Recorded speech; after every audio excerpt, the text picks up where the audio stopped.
Hello, everybody. It's probably red. I know you've probably been wondering what happened with Cataclysm Arcade. Well, I'll tell you what happened. It made over $2 million on Kickstarter, making it the third most successful game TCG player or TCG on Kickstarter. Crazy, super successful. Being completely honest, when I started, following this game, reason I was like, well, there's a couple reasons. Let me just go ahead. First of all, hey everybody, how's it going? Second of all, I said, hey, there's like no content on Cataclysm Arcade. A little bit of inside baseball here before we really get started with a video. We're going to do fighter and weapons level 3 tier list. But just before we get there, let's do a little bit of waffling. You know how it goes. I'll have some timestamps in the description and chapters on the video if you don't want to hear it. You know how it is. But as we were saying, this is a great Kickstarter. It went really well. Okay, so there were some, I guess you could say, things that people didn't like. But that's just life, People are going to be like, oh, why don't all the tiers get all the things? Okay. So people have some problems with some stuff. That's totally fair, And why don't they release the whole set? There's a lot of positives, though. This is the first Kickstarter I've ever followed. And to be fair, I just did the one booster pack. I did the 4 booster packs before. And I know I only showed one booster pack opening. That's all I'm going to show. I'm keeping the other 3 just in case, Because I did print out the print and play booster packs to actually play the game. And then I ordered one booster pack. That's it. Because I wanted to support the Kickstarter. Originally, I was like, I'm going to order. I was very confident in my own, capabilities here. But anyways, I was like, I'm going to order a booster box and then add a booster box. I ended up ordering a booster pack because that's just kind of how it fit into the whole budget at the moment. But I'm excited about the game, and they're going to release more cards, and I think this one's going to be a hit. But third most successful after Cyberpunk, and what's the other game? Okay, I just looked it up. Altered TCG. So, okay. Now this has nothing necessarily to do, and I'm not trying to be negative. I'm just trying to be honest and say all the things that are on my mind. This is my platform, okay? And if you want to let me know how you think about my thoughts, put it in the comments below. Altered TCG. No longer printed. They've gone out. They've done. And there's a great Distraction Maker video. And I love that channel. I'll post Distraction Makers in the description. One of my favorite trading card game channels. I've got a lot of them, but it's like probably top 2, if not. It's fighting for number 1. I don't like to pick favorites, okay? Anyways. What are we here for? You've read the title. You're like, what is this guy doing? Where are we going with this? We're going to Skyaxe Restored Town, okay?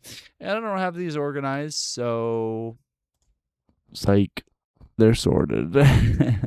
Okay, now they are at least. Okay, let me check how this looks. All right, we can scoot that up a little bit. And then, oh shit, how did that even happen? Okay, we're good. We're doing good. Let me scroll down just a tad bit. You know how it is. Yeah. Okay. All right, here we go. Skyaxe Restored. All right. 1 second. Okay. So, this is Skyaxe Restored. It's a level 3 weapon. So, you know how weapons work. And I'm not going to repeat this for the next 4 weapons. I'm just going to tell you right now. When a weapon enters, you wield it to a fighter, if you have a fighter. But let's say you don't have a fighter, or the fighter it's wielded to dies, you pay, in this case, 2 tokens and wield it to a fighter. So it's got a wield cost of 2. What does it do? No extra effects, nice and simple, +2 attack. That can be solid, especially if you have 0 attack. But despite that, Skyaxe, I want to give it an F tier. I'm going to give it a D tier for now. We might move it down again, but it's on the cusp. It's on the bottom of D tier. All right. Now, we got something a little bit more interesting in my opinion. Good old Marrow Piercer. Ooh, what a card. Like all weapons, last time I'm going to say it, it enters wielded to a fighter. It's at level 3, +0 attack. What's it doing here? Why is it given +0 attack? Wield cost of 3.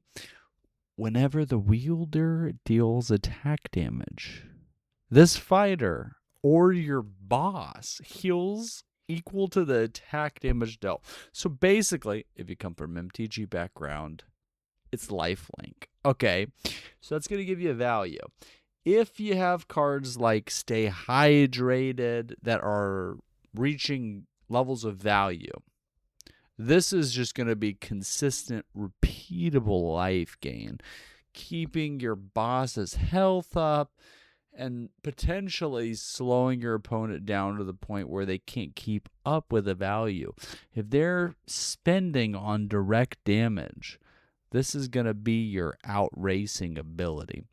Can't play it to turn 3, but it's free the first time. Then you got to pay that 3 tokens. Okay? Cautiously, I'm going to give this top of C tier. All right? And I haven't mentioned the factions or rarity, but starting with the effing slingshot. What did they name this thing, right?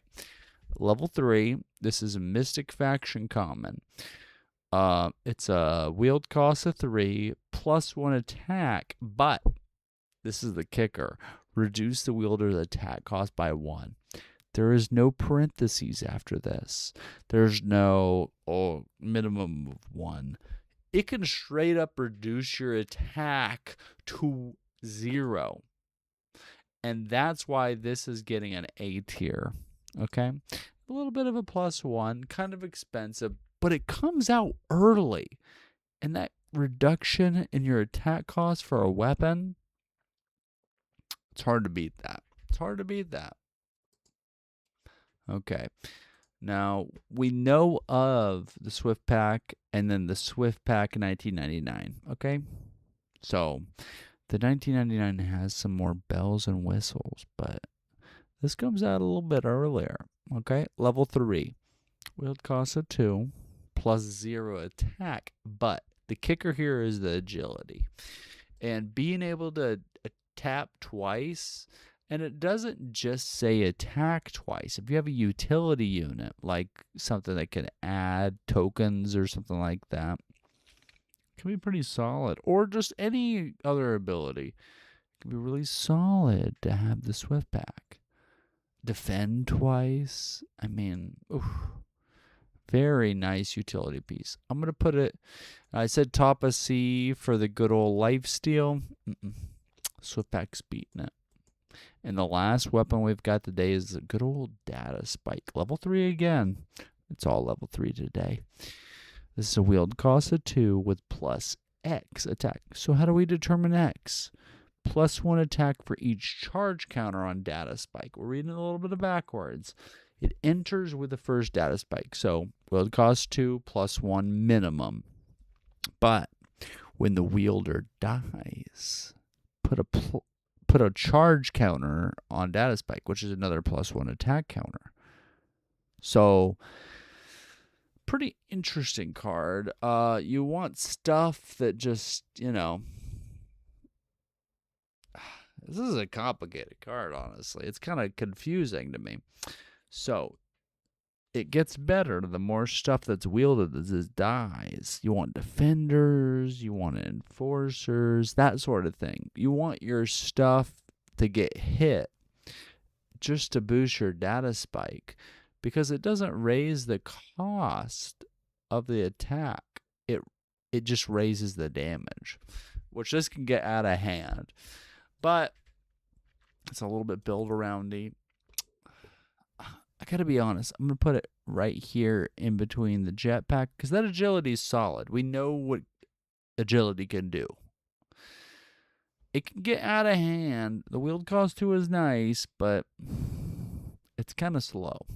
Agility is, it's by nature just fast. Okay, give me 1 second. I'm gonna get ready for the fighters, Okay, we're back with weapon. We're done with weapons. We're back with fighters. Okay. Let's start with the good old hot mic. What better way to start the fighter section of the tier list than with a hot mic? The emphasis, the main conductor of the flavor text, good old hot mic says himself. Slay by Slay podcast icon, a representative of the Cataclysm Arcade. Here we go. Level 3. And we're on to fighters now. He's got 4 health. He's got an attack cost of 2. And an attack damage of 2. Play with the top card of your deck revealed. And you may play tactic or response cards from the top of your deck. Okay. This is a super hard-hitting utility unit. It's got enough health to stick around for at least an attack for the most part. And it does something that makes your opponent say, they're going to get so much value out of this. Why haven't I removed this yet? Okay, so let's look at it. And we're starting with survivors here. Okay, let's set it here for a second. Look at it again. It's giving you that selection, early selection, and basically kind of +1 to your hand size, because you're getting that early stuff first, Now, I think that this is, it's hard to put it in B tier. 2 attack cost, 2 attack with the 4 health. We're putting it in B. I don't want to be a fool, Cat 5. Moving on. Okay. So another 4 health fighter from the redacted faction in this case. She's got 3 attack costs and 1 attack damage. So what's going on with Cat 5? Oh, and by the way, she's a rarity. So hard to obtain. Why would we have a 4 health, 3 attack cost, 1 attack damage fighter at rarity? But when she enters play, you gain a token for every single other survivor on your team. She can be better than cash money. And then when she deals attack damage, she deals that much damage to another target boss or fighter. Great wielder of weapons. Direct damage, gets past defense, gets past enforcers, block. Come on. What more do you want out of Cat 5? And I'm going out on a limb here. I'm saying Cat 5, top of A tier. Maybe even S tier. We're going to put her on bottom of S tiers for now. Excellent card. Then we've got Lyra, and I'm pretty partial to the Van Houten faction in general. Lyra is amazing. Okay, 3 health, and then the attack cost, okay, 2 for 2 damage, okay. When she's revealed from your deck, like, let's say Hot Mike, for example, you draw a card. So you draw Lyra directly to your hand, and that's just 1 faction. And then she can block at response speed with 0 token attack. or 0 token cost. Excellent. Now, I mean, it's every card's got its utility, so I'm not saying it's like an S tier, but it's pretty darn good. I think it's top of B tier. Now, Peace Book. Sorry, Peace Book. Strong card, but just a little bit niche. Okay, so we got a level 3, of course. 3 health, 2 attack cost, 2+ attack. He's got stealthy. Sounds great. And he gets +1 when he's fighting mystics. Okay.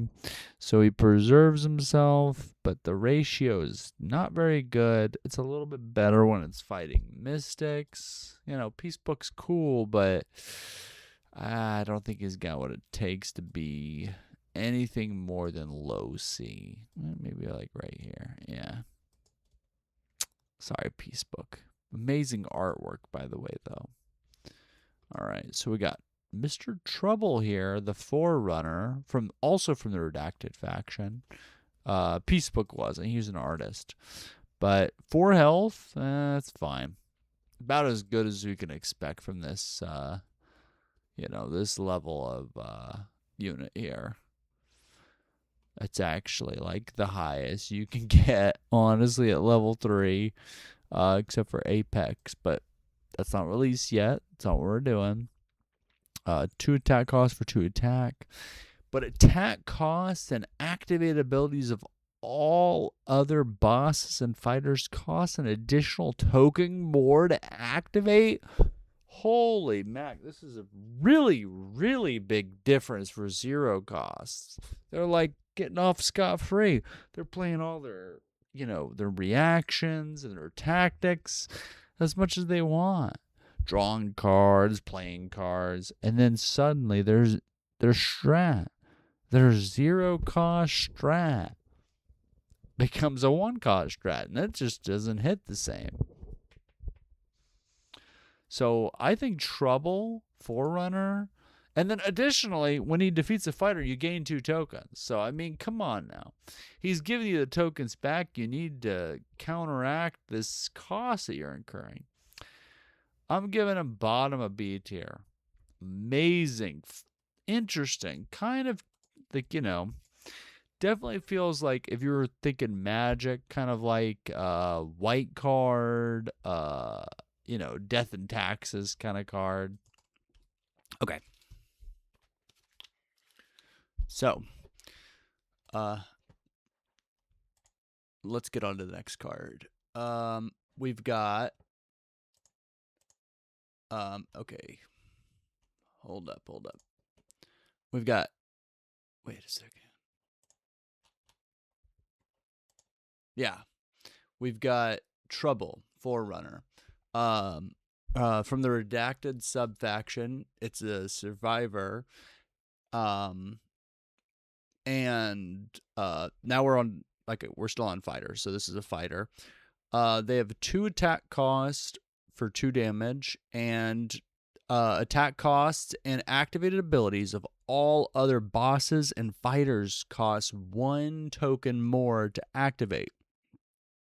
This is including your bosses and fighters. And when this Trouble defeats a fighter, you gain 2 tokens. Okay, wow. So this is kind of like, I guess it would be kind of like a stacks ability. So you have to attack to deal damage, okay? And it costs you tokens, so it's increasing that cost, and that makes it harder to do stuff. You'll be attacking less, so this is kind of a defensive card. And then it says of all other bosses and fighters. So basically, he could, if he's picking off fighters, he can have a 0 token attack cost for 2 attack damage. Yeah. So I'm actually gonna move him here. Yeah. Okay. And I did take I was kind of readjusting here because this is the other half of the recording. I kind of merged them together into one. Okay, so next up, we'll do good old Blurg. Speaking of 0 attack cost for 2 attack, now Blurg is from the Mystic subfaction, and he's vanilla, so no abilities. But Blurg Noxious Entity has 3 health and has a 0 attack cost with 2 attack. So there's no like hoop to jump through where you actually have to take out the enemy fighter to get the 0 token attack cost.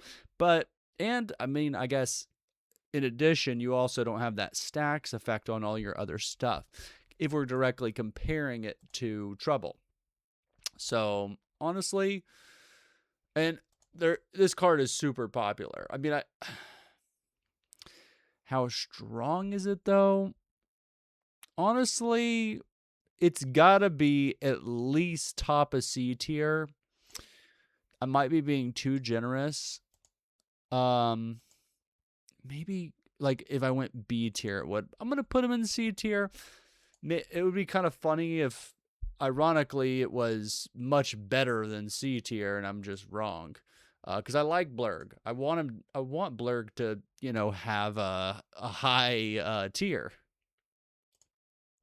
Okay, so now we got Flex Accelerator. Flex Accelerator. Okay, so all these are level 3. So level 3 Mystic Fighter. She's from the Odds subfaction. She's got a lot of watches. Okay, and a lot of earrings. So she's got 3 health, another 2 attack cost for 2 attack. That's kind of like a theme today. There's a lot of 2 attack costs for 2 attack with a catch, and there's more to come too. Yeah, so just kind of that baseline, middle of the road kind of attack cost, so attack damage. But when Flex enters, the base attack cost of target fighter becomes 1 token cost this level.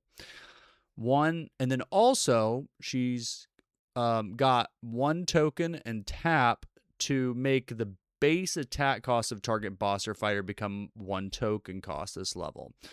Okay, so she gets it for free when she enters, and then afterwards you have to pay a token and tap. Her health and her attack cost to attack damage ratio aren't amazing. But with that cost reduction, it can make like some really, really heavy cost attacks very efficient. Note that when she enters, she can't make your boss become, that's only on the tap ability. But she could do that the turn she comes out. So she comes down, makes a fighter token cost 1. Then that same turn, she goes 1 token cost tap. Then makes another fighter or the boss have 1 token cost. So I think that Flex is pretty darn good.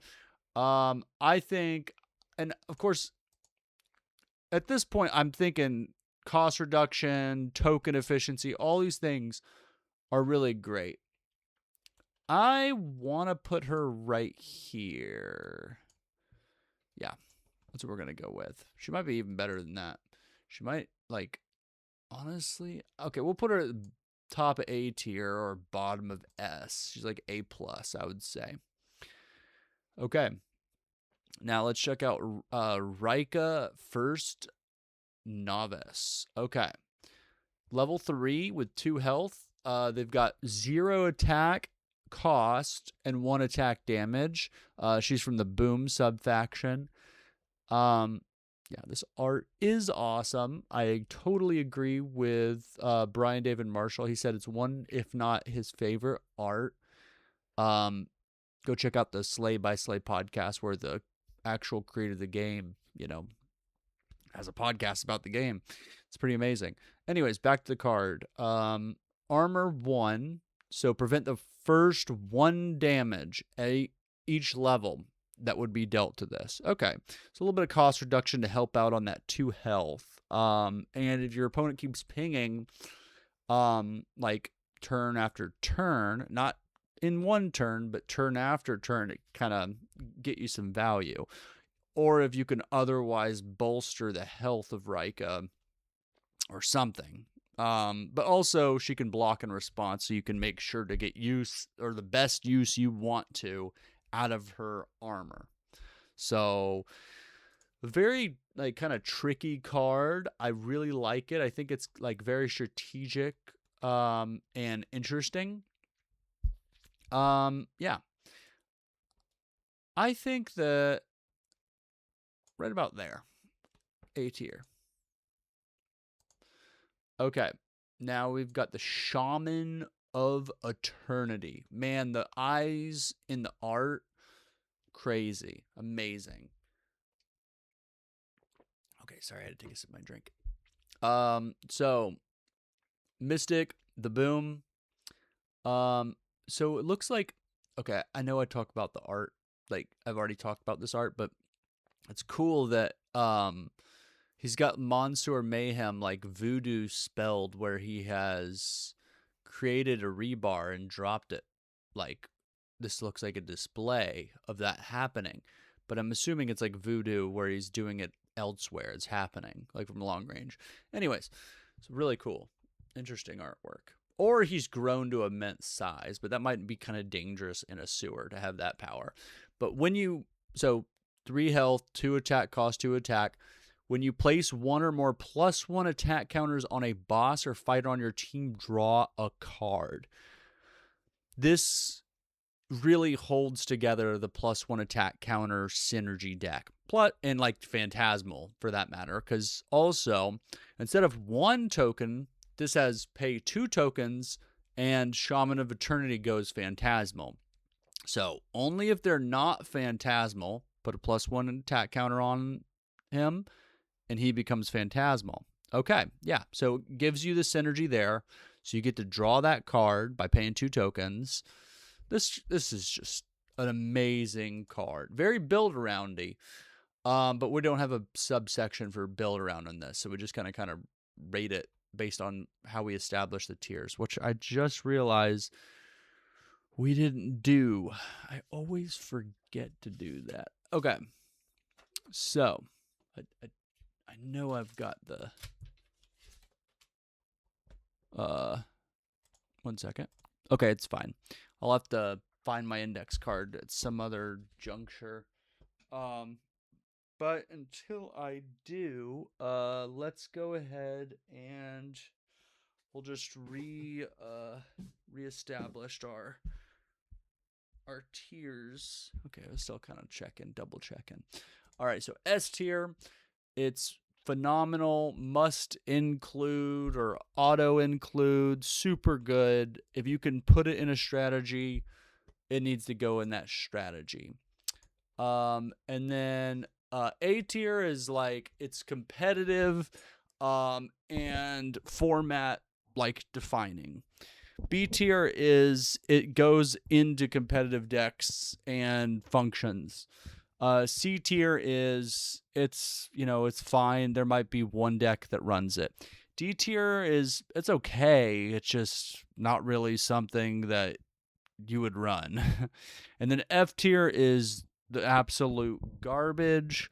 Terrible cards that you would never want to be seen having in your deck unless you're trying to prove a point and make some kind of awesome strategy based around a card that's not seeing any play, and potentially turn it from an F tier to one of the other tiers, that sort of thing. But yeah, so those are the tiers. I should have done that at the beginning, but yeah. I had my little oops, I'm dropping stuff. I had my little index card where I had it written down, but it's fine. I'll just check one of my videos where I said it and then rewrite it down. Or maybe I'll use the one from this one or something. But anyways, let's get back to the cards. Where do I think that the Shaman of Eternity goes? Definitely outer space.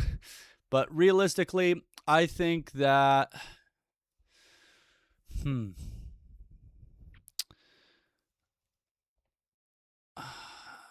I think here. I think that they're very strong, very powerful, but you have to build around it. Yeah, definitely A tier though. And these 3-drops are really strong so far, just in general. For the most part, I mean, okay, Mystic. Also, like, let's see. Yeah, almost every single one of these has been A tier from the Mystic sub faction or the Mystic faction. And then this is Tyro, Sensei's pet. Definitely gives me like Robin vibes. Like Batman's Robin. 3 health, 2 attack cost, 2 attack damage from the odds sub faction. And Tyro has determination. If he would die and he doesn't have a +1 attack counter, instead set him to 1 health and give him a +1 attack counter. Okay, so the response: 2, tap, another target boss or fighter heals for 2. That seems like a really strong ability. I also think that like he because of that, he becomes a huge target. He's not putting damage on stuff and it's still costing the same amount of tokens, but just having that ability to save a key unit when your opponent just has a bunch of stuff that they like are targets. So you'd rather save your thing or like keep an enforcer up to protect a bunch of your key pieces than pick off one specific thing. And then you also get the optionality. It's choice. You can heal or deal damage. Okay. So the determination gives him some survivability despite being a target and also not being able to heal himself. And of course, that +1 attack counter synergy goes really great with him. I think that he looks a lot better like on paper than he's actually going to play. But I think he's still going to be pretty good. I think he's going to be like bottom of B tier. Yeah. Okay, so now we're moving on. We've got the synth. Okay, so let's see what the synth have going on. In fact, that is our last. Oh yeah, we didn't do shifters. Okay, so we'll do shifters in a second. No, it's all our last faction. Calamity Black. Okay, she's from the Marquis sub faction. And she's got 2 health, 1 attack cost, and 1 attack. When she enters, put a +1 attack counter on up to 2 target fighters on your team. That can include herself. Once again, another +1 attack counter synergy card. This time, but they're from the synth sub faction. So that sounds like it would be a great combination. Synth Mystic with +1 attack counters. Yeah, I mean, just awesome. So where do we put this card? That's a good question. That's a very good question. It seems like kind of a simple card. If you want to think about it, it kind of buffs something's attack. You could kind of simplify it to say it's a 2 health with 1 attack cost and 3 attack damage because you're getting those +1 attacks, but you're only putting one of them potentially on Calamity Black. That would be pretty good. And she doesn't necessarily have to be a glass cannon because you can put her +1 attack counters on something else and then she takes the damage and then you gain that value too. I think she's a bit better than Tyro, Sensei's pet. Okay, then we got Shiner, the Unruly. Okay, so she's got 3 health, 2 attack cost, and 2 attack damage. And she's from the Joneses sub faction. And she gets +1 attack for each weapon she is wielding. Okay. So definitely, I mean, we're switching it up a little bit. Now we're on weapon synergy. But I think there's some cards that have synergy with just modifications in general. Yeah, for sure there is. But that might be more synth-centric. So yeah. Let's see. With 1 weapon, it's whatever the weapon is, plus, +1. But it could be a 0 attack damage weapon. 2 for 3. It seems okay. Yeah, I don't know. I think it's going to be essential for a weapons deck. Where did I put the card? One second. Huh.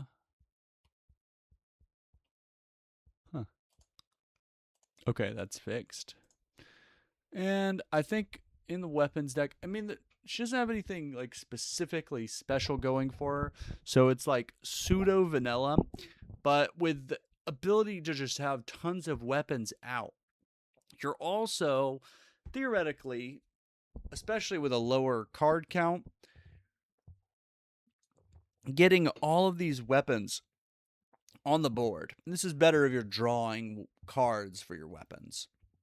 If it goes to like a decking scenario, you're not going to draw any more weapons. They're going to be all on the field. So you get better for your enter the battlefield effect cards. You can just cycle through a little better, something like that.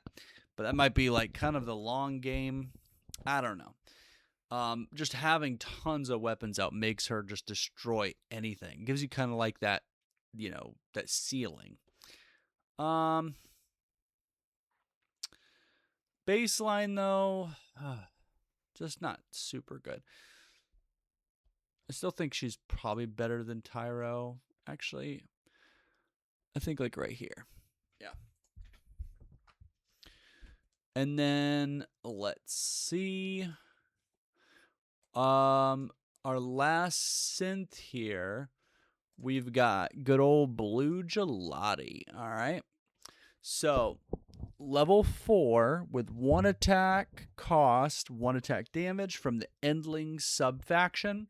When this attacks, when the Blue Gelati attacks, you may pay a token, an additional token.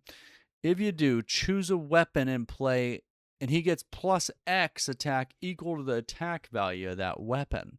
And then another ability here. If the Blue Gelati would die, he fortifies instead. So you place him under a synth boss or fighter on your team that is not fortified. That synth gains health equal to this fighter's health. Oof. Really cool. Yeah, that's a great death trigger to have. And then another weapon synergy card. Yeah, you can make sure that you have weapons with high attack value. It doesn't even have to be wielded. So you can have kind of these ridiculously high cost wield weapons that you're wielding with other cards that just auto wield. And then if you don't get those, you play him and he pays a token to get its attack value. You just want to make sure you have the highest attack value possible. This card is just amazing. Like crazy. And you get the value after it dies. I think that this is easily an S tier. Yeah. I think it's going to be just crazy. It's synergistic, yeah, but it also can be kind of a countermeasure to other weapon decks. Okay, so now we're on to the shifter subfaction, or I keep saying subfaction. The shifter faction, and this is Gizzard, Persistent Pest from the Shambles subfaction. There we go. 3 health, 2 attack cost, 2 attack. Nothing too special yet, but you can have any number of copies of Gizzard, Persistent Pest on your team. That means in play. And then Gizzard, Persistent Pest gets +1 attack for each other fighter that shares a name with it. Okay, so you want to run your full 3 play set and maybe even have some copy effects. We'll see like which copy effect actually gets the name. I think there's one that can actually, I don't know if they get the name or not. Oh, okay. So we'll check on the clone cards, the copy cards. Ooh, my stomach's growling a little bit. I just ate though. I don't know. Anyways, TMI. Let's talk about this bird. So response tap block. Okay. And Gizzard, in addition, Gizzard Persistent Pest gets +1 attack for each other fighter that shares a name with it in play. So that's why you want a bunch of these. And you want to clone them if you can. Yeah. So I mean, having a blocker's nice. It's kind of like enforcer, but you get to pick when it happens. But enforcer's on even when you don't, like, even when you already attacked. So I believe 90% sure. Let me check. Do we have any enforcers at this rarity?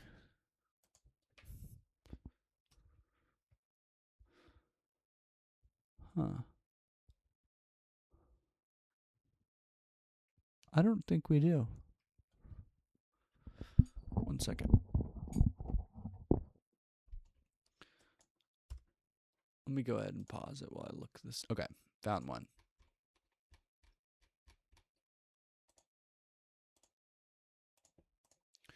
So this must always be attacked before another boss or fighter on your team if able. So it doesn't matter if it's already been tapped or not.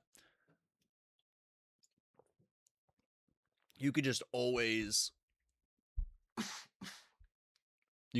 attack or have it being like blocking, and you can't turn it off. All right. So yeah, but blocker you get to choose when, but you have to sacrifice attacking with it, or at least attack later in the turn. Well, if you actually do block, you hold up the block. Then if they don't ever attack something that you would be willing to block, then you can go ahead and attack. But you have like the potential to block held up. Anyways. So what do I think about Gizzard? Honestly, I like Gizzard. I think it's an interesting card. I don't think it's that good though. I think it's gonna be like maybe like right here. Okay, now this is a card I think is going to be really fun. I don't know. It's probably going to be good too, honestly. It's kind of a big setback that it deals damage to itself, but we're kind of jumping ahead here. So Ryle Unchecked is a shifter faction. And it's got 4 health, 1 attack cost, 1 attack. Okay, so kind of a lighter attack here, but let's get into it. When Ryle is dealt damage, deal that much damage to target boss or fighter. Okay, awesome. And then, so kind of a downside, but also synergizes with his ability. When Ryle deals attack damage, deal 2 damage to Ryle. So you attack, deal 1 damage. It deals 2 damage to itself, and then deals 1 damage to something else. Wow, just amazing. Yeah, I think actually this is pretty good. Very aggressive, and good at taking hits. So really good with like survivability cards or healing. Definitely healing. Especially response speed. Yeah. I think that this is going to be like right here. And our final card is Vigo the Sharp. Okay, so it's got 3 health, shifter with subfaction of the Waddle, 1 attack with 1+ attack cost, and Vigo gets +1 attack for each player that discarded a card this level. So in 1v1, it's capped at +2. So 1 attack cost for 3 attack with a health of 3. I don't know. That just doesn't sound too good to me. I think that we can probably put it like maybe here. Yeah. Well, that's everybody. So I hope you enjoyed the tier list. And we were kind of having a lot of A's and B's. We did 2 S tiers though. It's amazing. But yeah, I think overall the 3s are looking pretty strong. Mystic and Survivor subfactions especially have some really like high hitting cards.